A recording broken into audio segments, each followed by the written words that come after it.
आप इनकी पीड़ा को समझिए। जिस व्यक्ति को, जिस समाज को ये अपने पैरों में दबाकर रखते थे और आज वही समाज शिक्षा का अधिकार लेकर इनके सर पर बैठ रहा है, तो सबसे ज्यादा पीड़ा इस बात की हो रही है। और जो ओबीसी को इसमें इंक्लूड किया गया है, क्योंकि ओबीसी ताकतवर है इस देश में, संख्या में भी है और धन संपदा। लक्ष्मीबाई कॉलेज में डॉक्टर नीलम मैडम को थप्पड़ जड़ाया गया था एक ब्राह्मणवादी प्रिंसिपल के द्वारा। किस लिए?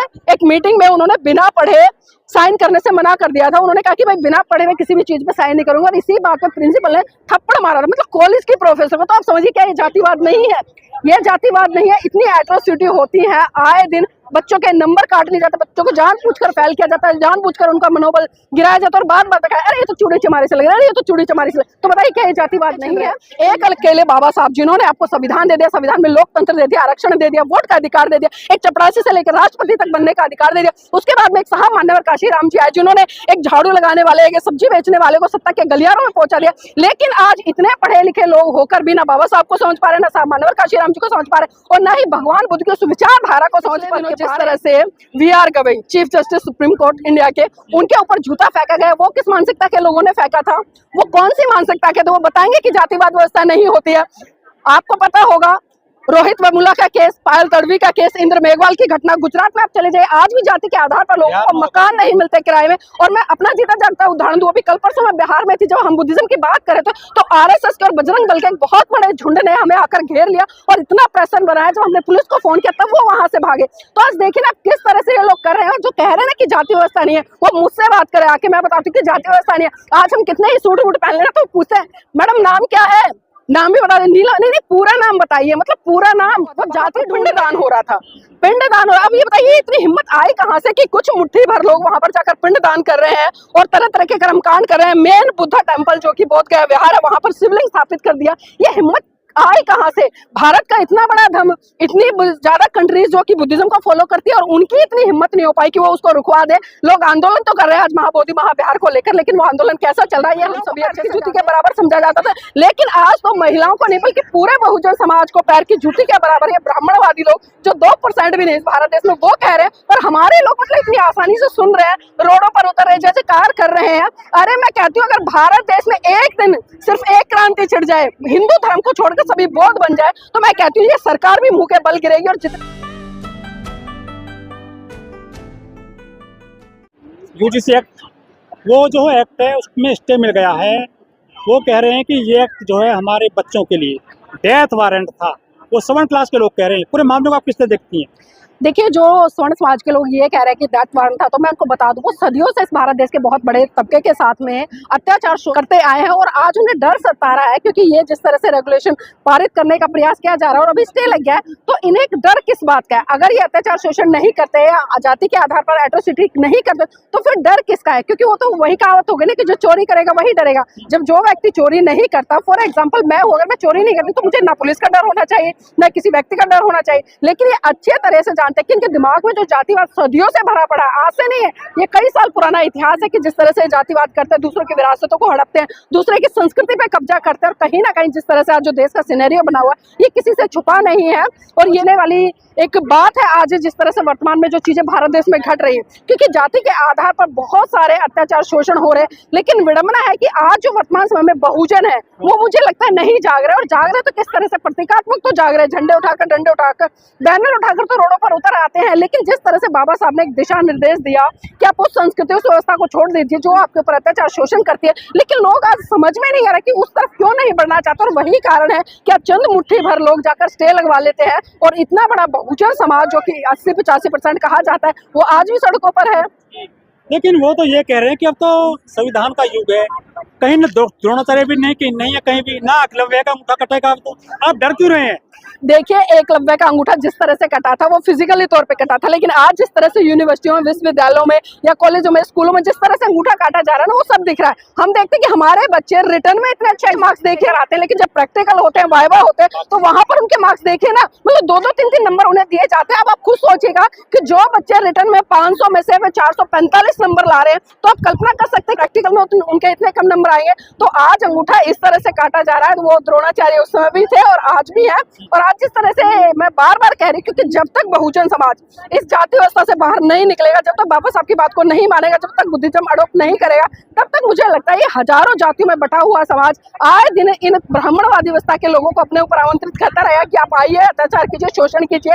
और किसी भी तरह से जो आप देख रहे हैं बहन बेटियों के साथ में अत्याचार शोषण हो रहा है, तो ये कमी उन 10% या 15% लोगों की नहीं है, बल्कि ये कमी बहुजन समाज के उस 85% की है जिसने बाबा साहब की बात को आज तक नहीं माना है। तो मैं तो कहूंगी गलती उनकी नहीं है, गलती हमारे अपने लोगों की है जो समझ नहीं पा रहे हैं। कुछ लोग तो ये भी कहते हैं कि गधा और घोड़े के साथ नहीं रह सकते। देखिए, जो लोग गधे और घोड़े की बात कर रहे हैं, और अभी मैंने एक वीडियो भी देखा था, मतलब प्रोफेसर है, टीचर है, वो कह रहा है कि पैर की जूती को क्या सर पे बिठा ले। आप सोचिए, बहुजन समाज के लोगों का आज पैर की जूती बताया जा रहा है। वो मनुवादी व्यवस्था थी, मनुस्मृति थी, उस समय भी यही हाल था कि महिलाओं को पैर की जूती के बराबर समझा जाता था। लेकिन आज तो महिलाओं को नहीं बल्कि पूरे बहुजन समाज को पैर की जूती के बराबर ये ब्राह्मणवादी लोग जो 2% भी नहीं इस भारत देश में, वो कह रहे हैं। और हमारे लोग मतलब इतनी आसानी से सुन रहे हैं, रोडों पर उतर रहे हैं, जैसे कार कर रहे हैं। अरे मैं कहती हूँ, अगर भारत देश में एक दिन सिर्फ एक क्रांति छिड़ जाए, हिंदू धर्म को छोड़कर सभी बौद्ध बन जाए, तो मैं कहती हूँ ये सरकार भी मुंह के बल गिरेगी। और जितने ये आज हिंदू राष्ट्र की मांग लेकर उठ रहे हैं ना, और जो कह रहे हैं कि पैर की जूती, कह रहे हैं कि सर पर बिठा ले, इन लोगों को इतना नहीं पता कि एक जूते एक मनुष्य में कितना बड़ा फर्क होता है। आप एक निर्जीव चीज को एक सजीव चीज से तोल रहे हैं, तो आप खुद देखिए कि उनका बुद्धि विवेक कितना है और इतना जो बुद्धि विवेक बहुजन समाज है उनका कितना है, क्योंकि कमियां दोनों में नजर आ रही है। वो कभी मानवतावादी दृष्टिकोण अपनाना नहीं चाहते और बहुजन समाज के लोग बाबा साहब की बात को नहीं मानना चाहते। बाबा साहब ने 1935 में घोषणा की कि मैं हिंदू धर्म में पैदा हुआ, लेकिन मैं हिंदू धर्म में मरूंगा नहीं। और ठीक 21 साल बाद, 21 साल तक वो तमाम धर्म ग्रंथों का अध्ययन करते हैं और निष्कर्ष पर पहुंचते हैं कि भारत में और खासकर इस बहुजन समाज के लिए एक ऐसा धर्म है जो इस देश का कल्याण कर सकता है। तो वो 14 अक्टूबर 1956 को बौद्ध धर्म ग्रहण करते हैं और लाखों लोग उनके साथ में करते हैं। लेकिन विडंबना है कि जो लाखों लोगों ने बुद्धिज्म को अडॉप्ट किया, वो प्रतीकात्मक किया। अगर वो चित्त के आधार पर या सही रूप से उस बुद्ध धर्म को ग्रहण करते, तो मैं कहती हूँ पूरा भारत एक तरह से बौद्धमय की विचारधारा से लबालब होता। और जो जाति व्यवस्था है ना, वो आज भारत में देखने को नहीं मिलती। और ये बहुजन समाज जो बात बात पे कहता है कि हम इस देश के हुक्मरान बनेंगे, तो ये शायद इस देश का हुक्मरान भी होता है, लेकिन जरूरत है अपने महान पुरुषों की बातों को मानने की। आज मैंने यहाँ पर बहुत सारे लोगों से सर्वे किया, बहुत मिलन परिवार हो रहा है, बहुत सारे लोग आए। आज मैंने महिलाओं को देखा, इतनी बड़ी बड़ी मांगे भरी हुई है, हाथ में लाल कलावे बंधे हुए, पैरों में चुटकियां हैं, बिछुए। अब बताइए हम कौन सी संस्कृति को ढो रहे हैं? नकली बौद्ध कौन से? हाँ बिल्कुल, मैं वो गुरेज नहीं कहते हुए कि नकली बौद्ध है, क्योंकि असली बौद्ध का मतलब आप देखिए, एक मुसलमान को देखिए, आप उसको दूर से ही पहचान लेंगे कि भाई ये मुसलमान है। आप किसी अन्य सिख को देखिए, उसको दूर से पहचान लेंगे सिख। एक हिंदू महिला को देखेंगे, उसके परिधान से आप पहचान लेंगे। लेकिन बौद्धों की पहचान क्या है? बौद्धों की पहचान उनका व्यवहार होता है। लेकिन आज ना तो हमारे व्यवहार में बुद्धिज्म दिख रहा है, महाबोधिज्म का बिहार है, जहाँ बोध गया वहाँ तो शिवलिंग रखवा दिया है। हाँ तो वो रखवाएंगे ना, जब नकली बौद्ध बन के रहोगे तो वो तो शिवलिंग भी रखवाएंगे, कल को वो शिव की मूर्ति भी लगा देंगे, कल को वो आपने देखा ना पिछले साल में क्या हुआ था, वहां पर पिंडदान हो रहा था, पिंडदान हो रहा। अब ये बताइए इतनी हिम्मत आई कहाँ से कि कुछ मुट्ठी भर लोग वहां पर जाकर पिंडदान कर रहे हैं और तरह तरह के कर्मकांड कर रहे हैं। मेन बुद्धा टेम्पल जो कि बौद्ध का विहार है, वहां पर शिवलिंग स्थापित कर दिया। ये हिम्मत आए कहां से? भारत का इतना बड़ा धर्म, इतनी ज्यादा कंट्रीज जो कि बुद्धिज्म को फॉलो करती है और उनकी इतनी हिम्मत नहीं हो पाई कि वो उसको रुकवा दे। लोग आंदोलन तो कर रहे हैं आज महाबोधि महाविहार को लेकर, लेकिन वो आंदोलन कैसा चल रहा है ये हम सभी अच्छे से जानते हैं। और जिस तरह से मैंने भंते जी से भी इंटरव्यू लिया, उन्होंने भी साफ कहा कि ना तो अच्छे उपासक है, ना अच्छी उपासिका है, और ना ही आज बौद्ध भिक्खु जो एक तरह से मैं कहती हूँ मंझा हुआ बौद्ध भिक्खु होता है, जो सीलों पर आधारित होता है, जो विनय पर आधारित होता है। बौद्ध भिक्खु से बात कीजिए ना, बौद्ध भिक्खु के आप पहनावे को देखिए, उठने बैठने के तरीके के। आज बौद्ध भिक्खु मतलब हेयर स्टाइल रख रहे हैं। बताइए विनय क्या कहता है? विनय लोगों ने पढ़ा नहीं है, शिक्षित हुए नहीं है, प्रशिक्षण लिया नहीं है और सिर्फ जीवन धारण करके घूम रहे। हम देखिए RSS के इतने लोग आज आपको मिल जाएंगे जो मार्केट से 400-500 रुपए का चीवर खरीदते हैं और पहन लेते हैं और फिर वो समाज में जाते हैं, समाज में वही परंपराएं, वही रूढ़िवादी, वही कर्मकांड, फिर बहुजन समाज को वही उलझा रहे। लेकिन जो समाज के पढ़े लिखे बुद्धिजीवी जो भिक्खु हैं, जिन्होंने सही रूप में धर्म को धारण किया है, धर्म को प्रचार प्रसार कर रहे हैं, उनको बाहर निकल कर आना चाहिए। और मैं सबसे बड़ी बात कहूंगी कि बौद्धों के लिए सबसे पहले जो धर्म गुरु हैं जितने भी हैं, उनको इकट्ठा होना चाहिए। बौद्ध भिक्खुओं को उनका एक महासंघ का निर्माण करना चाहिए और उन्हें फिर दिशा निर्देश उपासक उपासिकाओं को देना चाहिए कि भाई आप इस तरह से रहिए, इस तरह से ये करिए, ये करिए। लेकिन आज भारत में हम देखते हैं ना तो कोई भिक्खु संघ दिखाई देता है और ना ही उपासकों का कोई एक बड़ा संघ दिखाई देता है। यहाँ पर भी आप देखें तमाम बैनर लगे थे अलग अलग संगठनों के। संगठन बनाने में कोई बुराई नहीं है, मेरे को कोई बुराई नहीं लगती कि संगठन बनाइए, लेकिन आपका लक्ष्य एक होना चाहिए, उद्देश्य एक होना चाहिए। आप देखिए आरएसएस के तमाम संगठन बने, 150 ऊपर से शाखाएं हैं उनकी, लेकिन जब सत्ता की बात आती है तो वो सभी को एक ही चीज दिखाई देती है, उसके अलावा कोई चीज नहीं दिखाई देती। लेकिन हमारे हजारों लाखों संगठनों को क्या दिखाई दे रहा है?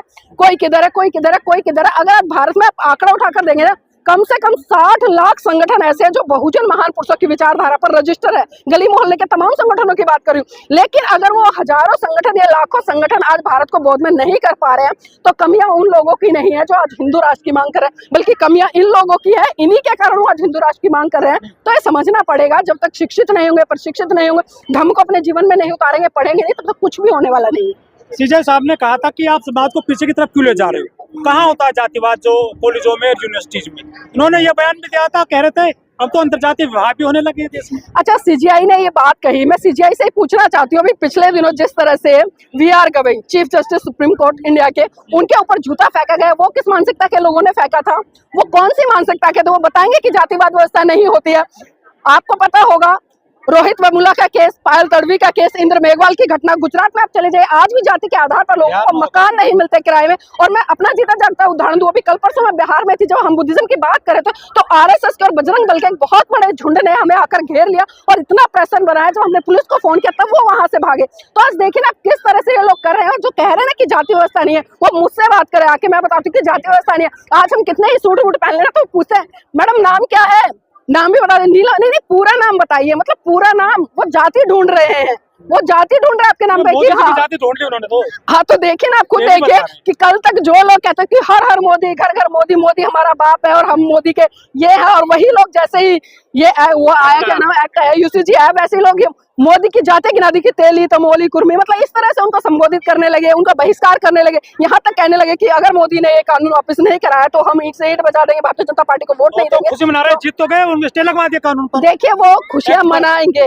वो खुशियां मनाएंगे, खुशियां मनाने का उनका अधिकार है, क्योंकि वो चंद मुट्ठी भर लोग रोडों पर उतरे, रोडों पर उतर कर उन्होंने स्टे लगवा दिया सुप्रीम कोर्ट से, तो खुशियां मनाएंगे। ये लोग जो इसमें कार्यक्रम में आए हैं, ये क्यों डांस कर रहे थे आज यहाँ पर, ये क्यों खुशी मना रहे हैं? देखिए क्या मिल गया आज? ये मुझे लगता है शायद अपनी हार की खुशी मना रहे होंगे, मुझे लगता है ये। मैं पुख्ता नहीं कहती, अधिकार आपके छिन रहे हैं। एक अकेले बाबा साहब जिन्होंने आपको संविधान दे दिया, संविधान में लोकतंत्र दे दिया, आरक्षण दे दिया, वोट का अधिकार दे दिया, एक चपरासी से लेकर राष्ट्रपति तक बनने का अधिकार दे दिया, उसके बाद में एक साहब मान्यवर काशीराम जी आए जिन्होंने एक झाड़ू लगाने वाले, एक सब्जी बेचने वाले को सत्ता के गलियारों में पहुंचा दिया। लेकिन आज इतने पढ़े लिखे लोग होकर भी ना बाबा साहब को समझ पा रहे, ना साहब मान्यवर काशीराम जी को समझ पा रहे, और ना ही भगवान बुद्ध की उस विचारधारा को समझ पा रहे हैं कि जो ये बात करते हैं करुणा मैत्री भाईचारे की। आप देखिए ना बौद्धों में ना भाईचारा दिखाई देगा, ना करुणा दिखाई देगी, ना मैत्री दिखाई देगी, हर किसी में मैं लगी है, मेरा संगठन, मैं अध्यक्ष, मैं प्रध्यक्ष। तो ये चल क्या रहा है? 1975 में फिल्म आई थी पोंगा पंडित, उसका विरोध नहीं हुआ था 1975 में।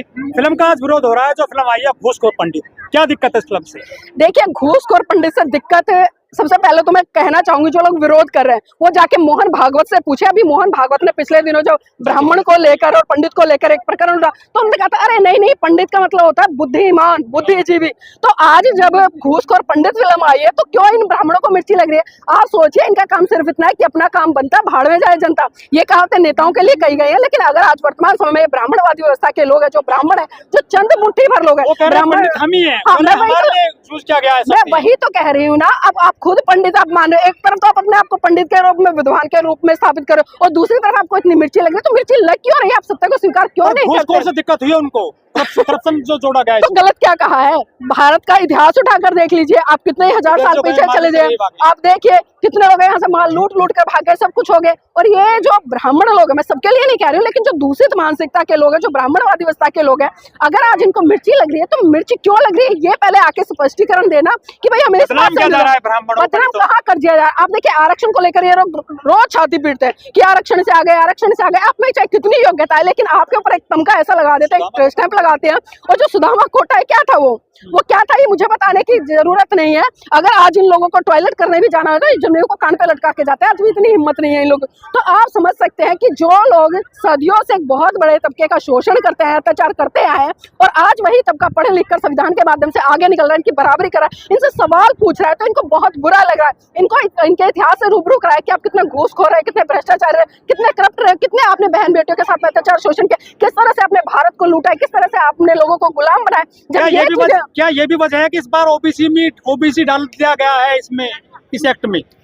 देखिए, ओबीसी डाल दिया गया है, ये कारण हो सकता है, बिल्कुल हो सकता है, क्योंकि ओबीसी की मैं कह सकती हूँ एक जाति के आधार पर एक संख्या बल ज्यादा है और एक वो दबंग जाति कही जाती है, पैसा भी उसके पास में, तो उनको आज डर सताया है कि जब हम एससी के ऊपर एट्रोसिटी करते थे, उन्हें किसी भी तरह से जाति सूचक गाली देते तो हमारा ज्यादा कुछ नहीं कर पाते थे, क्योंकि वो आर्थिक रूप से कमजोर है, ना उनके डंडे में बल है और ना ही उनके बैंक अकाउंट में बल है। लेकिन जो ओबीसी समाज है उसके पास में अथाह संपत्ति है, डंडा भी है, बल भी है, प्रॉपर्टी भी है, बहुत कुछ है। तो आज ब्राह्मण इस बात से तो बिल्कुल बौखला है। तो कब्जा ब्राह्मणों का ही है ना। देखिए, भले कलम पे कब्जा हो, लेकिन कई बार जब लठ का जोर भी चलता है ना, तो कलम भी कई बार होता है, कुछ नहीं कर पाती। और जो कलम की बात कर रहे हैं, कलम का अधिकार बाबा साहब ने दिया, जिस तरह से दिया ये अच्छे से जानते हैं, लेकिन आज जिस तरह से उस कलम का अधिकार यूज किया जा रहा है, आप SC/ST पर भी कलम चलाई जा रही है, आपके बहुजन अधिकारों पर भी कलम चलाई जा रही है, आपके बच्चे अगर छोटी मोटी एट्रोसिटी एक्ट में फंसाए जा रहे हैं फर्जी तरीके से लोग। बिहार में पूरे कहाँ पे मुकदमा दर्ज हो गया एट्रोसिटी एक्ट में। देखिए, खबरें जो मीडिया दिखा रही है तोड़ मरोड़ का दिखा रही है, उस घटनाक्रम तक सत्यता पर कोई नहीं जा रहा है, कोई नहीं जा रहा है। अरे इतने ही मानववादी सोच है, जब बहुजन समाज के लोग डीजे पर गाने बजाते हैं, अपनी बारात घोड़े पर निकाल,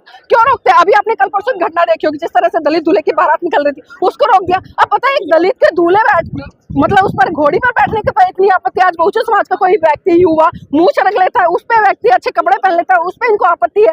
तो आप इनकी मानसिकता समझिए, आज ये किसी भी हालत में ये स्वीकार कर नहीं पा रहे हैं कि आज बहुजन समाज का तबका पढ़ रहा है, लिख रहा है और आगे बढ़ रहा है। तो आप इनकी पीड़ा को समझिए। जिस व्यक्ति को, जिस समाज को ये अपने पैरों में दबाकर रखते थे और आज वही समाज शिक्षा का अधिकार लेकर इनके सर पर बैठ रहा है, तो सबसे ज्यादा पीड़ा इस बात की हो रही है। और जो ओबीसी को इसमें इंक्लूड किया गया है, क्योंकि ओबीसी ताकतवर है इस देश में, संख्या में भी है और धन संपदा में भी है, तो इनको मिर्ची यही लग रही है कि इस ओबीसी को बाहर किया जाए। क्योंकि लेकिन एक बात हो रहा है, मैं ये देख रही हूँ इस आंदोलन में सबसे ज्यादा बहुजन समाज में से कुछ जो ऐसी जातियां वो बहुत ज्यादा इस आंदोलन में, जबकि उनके लिए तो पहले भी प्रावधान था, अब भी प्रावधान है, लेकिन ओबीसी समाज के लोग अब भी बहुत सारे ऐसे जो विरोध कर रहे हैं। और आपने एक इंटरव्यू देखा होगा मेरे NV उस पे चैनल पे, RSS की शाखाओं में जाने वाले कुछ ऐसी जाति के लोग, जो मैंने उनसे इंटरव्यू किया, तो पता है क्या करे, मैडम हमारे साथ में कोई जातिवाद नहीं होता, हम तो बीजेपी के लिए प्रचार करने जाते हैं, गुजरात भी गए, हरियाणा भी गए, राजस्थान भी गए, हमारे साथ कोई भेदभाव नहीं। अब सोचिए वो कौन सी मानसिकता से बोल रहे हैं। जिस देश में जिस तबके के ऊपर अत्याचार शोषण हो रहा है, और आज RSS बीजेपी उनसे ये बुलवा रही है कि उनके ऊपर अत्याचार शोषण नहीं हो रहा है। और ये मैं नहीं कह रही, सरकारी आंकड़े आपने बताया अभी, जिस तरह से तमाम लोग बता रहे हैं कि 118% ये बड़े हैं।